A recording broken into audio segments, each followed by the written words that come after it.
công ty mòn máy đó con á ba đôi ban cắt từng tình anh xí đó con ạ ai cho nam tay con ạ đây cái này bầu giờ lôi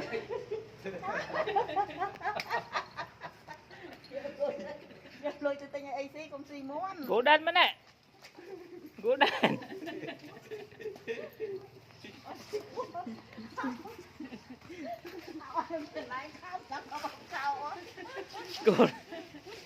Gỗ đen. Wow, hai quả đi nhá con này. Này chạy kia đâu. Chạy kia. Bắt khao bắt rồi.